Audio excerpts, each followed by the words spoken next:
O voo MH370 da Malaysia Airlines, com 239 pessoas a bordo, desapareceu em março de 2014, resultando em um dos maiores mistérios não resolvidos da aviação.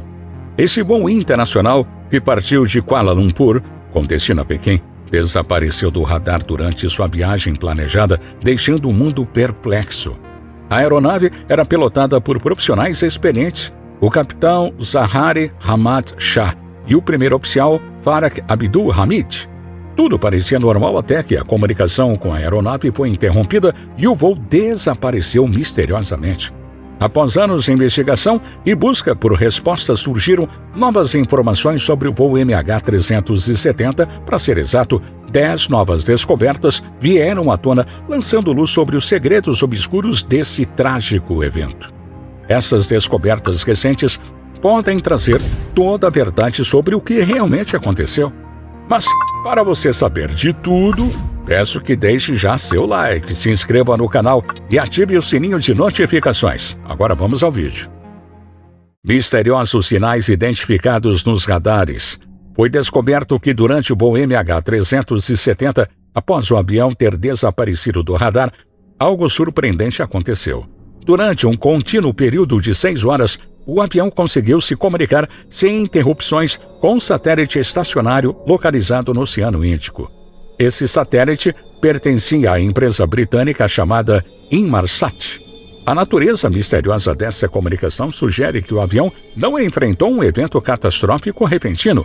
Em vez disso, parece ter continuado a voar em alta velocidade e altitude durante essas 6 horas.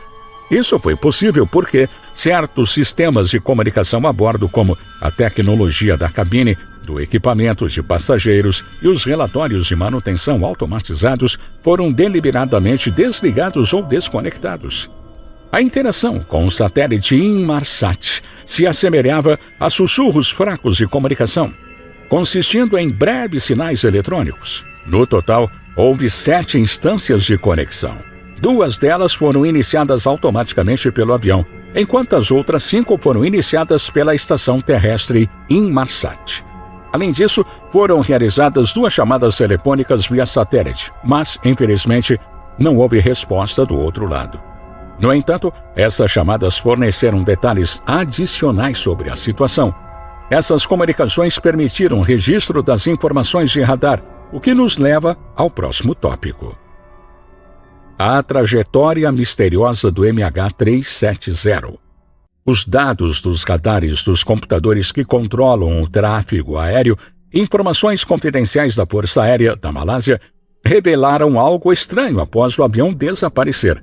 Primeiro, o avião fez uma curva inesperada para o sudoeste e depois mudou sua rota, retornando sobre a Península Malaia e circulando ao redor da ilha de Penang. Em seguida, o avião seguiu para o noroeste, passando sobre o Estreito de Malacca e acabou desaparecendo dos radares sobre o mar de Andamão, no Oceano Índico. Essa parte da viagem durou mais de 1 hora, o que levanta suspeitas de que algo incomum estava acontecendo, já que não se parecia com um sequestro comum, acidente ou suicídio do piloto. A investigação sobre o voo levou as autoridades por um caminho surpreendente e desconhecido desde o início. As famílias das pessoas a bordo desse avião foram profundamente afetadas pela ideia de que uma aeronave tão avançada, equipada com tecnologia moderna e sistemas de comunicação de backup, pudesse simplesmente sumir. É extremamente difícil fazer um avião desaparecer permanentemente e se desconectar completamente do mundo moderno, mesmo que alguém tente fazer isso de propósito. O Boeing 777 foi projetado para estar sempre conectado eletronicamente, o que torna o desaparecimento desse avião ainda mais intrigante. Surgiram teorias estranhas e fora do comum sobre o que poderia ter acontecido, desafiando as negações imediatas das autoridades malaias e os esforços da Força Aérea da Malásia para explicar o ocorrido. E a verdade por trás desse comportamento de voo peculiar começou a se revelar lentamente. A tragédia após uma incrível jornada em direção à Antártica. Uma incrível jornada em direção à Antártica foi esclarecida graças a uma surpreendente reviravolta técnica. Especialistas em Londres utilizaram registros de deslocamento Doppler para descobrir algo verdadeiramente sem precedentes. Isso ocorreu precisamente às 2h40 da manhã, na região de Marset. O avião, que inicialmente se acreditava estar voando em linha reta, deixou todos perplexos ao fazer uma curva acentuada em direção ao sul. Essa mudança crucial ocorreu sobre Sumatra, a ilha mais ao norte da Indonésia. Embora houvesse alguma incerteza na análise, os especialistas acreditam que a aeronave continuou voando em direção à Antártica por uma distância significativamente maior do que o esperado. 6 horas depois, os dados Doppler revelaram uma descida repentina e íngreme, surpreendentemente rápida, ocorrendo a uma velocidade até 5 vezes mais rápida do que a taxa normal. 1 ou 2 minutos após cruzar o 7º arco, o avião mergulhou tragicamente no oceano. Essa rápida descida provavelmente fez com que o avião perdesse partes antes do impacto. As evidências eletrônicas sugerem que isso não foi um pouso planejado na água, mas sim um evento catastrófico. O avião aparentemente se desintegrou quase instantaneamente em vários pedaços. Mesmo nesse ponto, a localização exata e a causa do impacto permaneceram desconhecidas. As interpretações dos satélites não tinham evidências físicas sólidas para apoiá-las, deixando mistérios sem uma solução clara. Mas uma questão intrigante é: como foi identificada essa curva para o sul? Isso nos leva ao próximo enigma. Caixas pretas, desinformação e desafios na busca. A caixa preta é um aparelho utilizado em aviões que serve para registrar mensagens enviadas e recebidas à torre. As valiosas caixas pretas revelaram informações cruciais dos satélites, indicando algo verdadeiramente notável. O avião provavelmente continuou voando por várias horas, mesmo após ter perdido a comunicação. Eventualmente, as autoridades da Malásia confirmaram que esse relatório estava correto. O governo da Malásia era conhecido por ser reservado e, em muitos casos, não confiável durante a investigação do avião desaparecido. Esse comportamento suspeito levantou dúvidas, especialmente considerando as acusações de corrupção que cercavam o governo na região. Isso criou um cenário caótico para os investigadores de acidentes da Europa, Austrália e Estados Unidos, devido à falta de informações e aos esforços de busca inicialmente equivocados no mar da China Meridional. Esses obstáculos resultaram em um desfecho infeliz sem a descoberta de destroços flutuantes. Se as autoridades malaias tivessem sido transparentes desde o início, a descoberta de destroços poderia ter ajudado a identificar a localização geral do avião, o que poderia ter levado à recuperação das caixas pretas. A busca pelas caixas pretas eventualmente levou a uma parte remota do oceano, mas o oceano é imenso. Encontrar caixas pretas semelhantes de um acidente anterior, como o voo 447 da Air France, levou 2 anos. Mesmo com uma ideia razoável de onde procurar, foram necessários quase 2 meses de esforços infrutíferos antes que a busca se mudasse para as profundezas do oceano. A busca na superfície foi oficialmente encerrada em abril de 2014 sob a responsabilidade da Malásia. No entanto, as capacidades da Malásia eram limitadas para uma operação de busca e recuperação em alto mar. Felizmente, a Austrália, atuando como uma nação responsável a nível global, assumiu a liderança nas áreas de busca identificadas por dados de satélite. A extrema profundidade e a natureza inexplorada da região representaram um desafio único. O mapeamento preciso do terreno subaquático foi o primeiro passo, permitindo que o sonar especializado fosse usado com segurança nas profundezas do oceano, a vários quilômetros abaixo da superfície.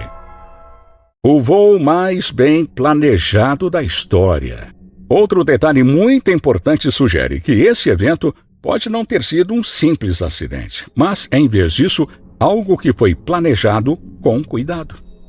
O caminho estranho que o voo seguiu, sem qualquer comunicação eletrônica, não pode ser facilmente explicado por razões comuns, como problemas técnicos ou erros humanos.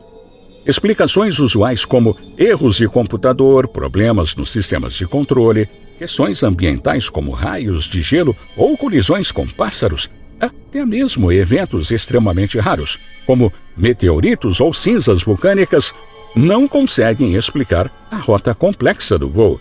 Surpreendentemente, várias questões relacionadas à mecânica da aeronave, possíveis falhas humanas, desde sensores até equipamentos de rádio, instrumentos e sistemas elétricos, não conseguem fornecer uma explicação completa para o desvio de curso intencional do voo.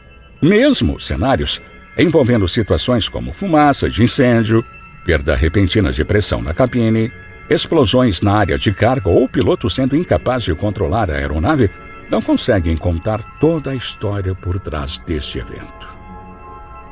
A terrível morte dos passageiros. Mike, o engenheiro elétrico e membro respeitado de um grupo independente, dedicou-se profundamente a investigar os dados do radar relacionados a um avião. Ele estava convencido de que, durante uma curva, a aeronave subiu para uma altitude de 40 mil pés, perto de sua capacidade máxima. Essa manobra teria submetido os passageiros a fortes forças G, empurrando-os contra seus assentos. Mike propôs a ideia de que essa subida foi intencional e destinava-se a despressurizar rapidamente a aeronave, levando à incapacitação da tripulação e, infelizmente, a morte de todos a bordo. Ele sugeriu que isso poderia ser uma maneira de controlar possíveis comportamentos indisciplinados durante o longo voo. Os efeitos da despressurização teriam passado despercebidos na cabine se não fosse pelo repentino aparecimento de máscaras de oxigênio suspensas destinadas a situações de emergência. Devido 15 minutos em altitudes abaixo de 13 mil pés, altitude de 40 mil pés fez os ocupantes da cabine perderem a consciência rapidamente sem sentir asfixia ou falta de ar. Os passageiros que faleceram teriam permanecido em seus assentos, mas as máscaras de oxigênio penduradas no teto, agora ineficazes. A cabine estaria fracamente iluminada pelas luzes de emergência, embora a cabine estivesse equipada com 4 máscaras de oxigênio pressurizadas capazes de fornecer oxigênio por várias horas. Se alguém despressurizasse a aeronave de propósito, poderia facilmente usar uma dessas máscaras para continuar respirando com segurança. A aeronave se aproximava da ilha de Penang, e uma área próxima abrigava a base aérea de Butterworth, que mantinha uma frota de caças F-18 da Malásia e um radar de defesa aérea. Surpreendentemente, ninguém parecia estar prestando muita atenção à situação. À medida que Mike prosseguia com sua investigação, ele não podia deixar de se questionar sobre a intrigante falta de atenção do radar de defesa aérea e das aeronaves de combate. Talvez essas aeronaves poderiam ir de encontro com o avião, mas por que não foram? Bom, isso eu não sei. Mas eu sei de outra descoberta que vai deixar você impressionado. Sabotagem nas nuvens. Contrariando o que muitas pessoas pensavam, o controle da aeronave não foi feito de um local distante, mas sim de dentro da cabine. Isso aconteceu entre 1 hora e 1 minuto, quando o avião atingiu uma altitude de 35 mil pés, e 1 hora e 21 minutos quando desapareceu dos radares secundários. Durante esses 20 minutos, o sistema de relatórios de condição automática da aeronave enviou sua atualização regular de 30 minutos para o Departamento de Manutenção da Companhia Aérea por meio de um satélite. Essa atualização continha informações sobre o nível de combustível, altitude, velocidade, posição geográfica e todos os outros problemas. A transmissão mostrou que o sistema de comunicação por satélite da aeronave estava funcionando naquele momento. Mas é impossível que 2 pilotos ajam em conjunto dessa maneira. É provável que, no momento em que a aeronave desapareceu dos radares secundários, um dos pilotos não conseguia mais operar. Faleceu ou foi bloqueado fora da cabine. As aeronaves militares e civis foram detectadas nos radares primários. Investigações mais detalhadas indicaram que o piloto do MH370 provavelmente desativou o piloto automático, já que a curva para o sudoeste era muito precisa para ser realizada por sistemas automatizados. Além disso, parece que a pessoa no controle despressurizou intencionalmente a aeronave e desligou uma parte significativa, se não a totalidade, do sistema elétrico ao mesmo tempo. As razões por trás dessas ações ainda são desconhecidas, mas tiveram um efeito não planejado de interromper temporariamente o link do satélite. Se você ainda está aqui, tenho certeza que você vai se surpreender com um vídeo que fizemos sobre os 10 segredos mais aterrorizantes sobre a Rússia. Vou deixar o link nos comentários e na tela final para você assistir quando acabar aqui, ok? Agora, vamos para o próximo item. Resolvendo o problema com as próprias mãos. Outra teoria no misterioso caso do MH370 envolve a possibilidade de envolvimento do capitão da aeronave tentando salvar a tripulação, jogando o avião propositalmente no mar. E incidentes semelhantes já haviam ocorrido no passado. Por exemplo, em 1997, o capitão da SealCare, uma companhia aérea de Singapura, supostamente desativou gravadores cruciais em um Boeing 737 antes de colidir deliberadamente em um rio em alta velocidade. Da mesma forma, em 1999, o copiloto do voo 990 da Etihad derrubou intencionalmente o avião no mar perto de Long Island, resultando na perda de todas as vidas a bordo. Além disso, apenas um mês antes do incidente do MH370, o capitão do voo 70 da Mozambique Airlines caiu tragicamente com seu avião de grande altitude, resultando na perda de todas as vidas a bordo. Outro exemplo alarmante é o Airbus da Germanwings, que caiu deliberadamente nos Alpes franceses em 24 de março de 2015, resultando na perda de todos os passageiros e tripulantes. Nesse caso, o copiloto Andreas Lubitsch trancou o piloto fora da cabine enquanto ele ia ao banheiro. Em investigações, revelaram que Lubitsch estava enfrentando uma profunda tristeza e já havia pesquisado o desaparecimento do MH370 um ano antes. No entanto, é difícil aceitar a possibilidade de envolvimento do copiloto no caso do MH370. Ele era descrito como um jovem otimista, ansioso pelo seu próximo casamento.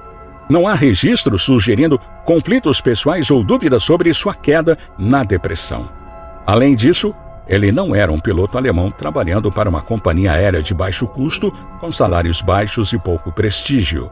Pelo contrário, ele estava pilotando o grande Boeing 777 em um país onde a companhia aérea nacional e seus pilotos eram altamente respeitados. Desmascarando o capitão Zahari. No meio de crescentes preocupações, um foco foi direcionado para o capitão Zahari, um piloto que era retratado como exemplar e um homem de família nos relatórios oficiais. Sua família projetava uma imagem positiva dele, mas sinais evidentes de angústia parecem ter sido ignorados pelas autoridades. Aspectos da vida de Zahari que poderiam ter justificado uma investigação mais profunda não foram devidamente examinados. A avaliação da capacidade de Zahari para lidar com a pressão no trabalho resultou em uma avaliação positiva e não havia evidência prévia de comportamento indiferente, desconforto ou nervosismo. Sua vida social e relacionamentos familiares pareciam normais, sem mudanças notáveis. Não havia pistas comportamentais indicando que ele se afastava de interações sociais, mudava sua rotina ou alterava seus interesses. No entanto, o relatório oficial parece não estar alinhado com o que sabemos sobre Zahari. Havia sinais perturbadores que foram ignorados e sua vida estava envolta em solidão e tristeza. A separação de seu esposo o deixou isolado, passando longas horas sozinho enquanto esperava os intervalos entre os voos. Ele desenvolveu afeição por uma mulher casada e sua fixação se estendeu a 2 jovens modelos que conheceu nas redes sociais. Suas tentativas de se conectar com elas não tiveram resposta, e alguns de seus comentários foram inapropriados. A vida de Zahari mudou profundamente devido a seu envolvimento excessivo nas redes sociais, o que pode ter agravado sua solidão. Uma descoberta notável surgiu ao examinar seu simulador de voo, com o FBI identificando uma trajetória de voo semelhante à do MH370. Curiosamente, os investigadores malaios deram pouca importância a essa evidência, apesar de suas implicações significativas. Agora, uma reviravolta intrigante no mistério do voo 370 desaparecido, surge outra teoria, de que o avião não caiu no Oceano Índico. Isso porque algumas pessoas argumentam que o avião pode não ter afundado.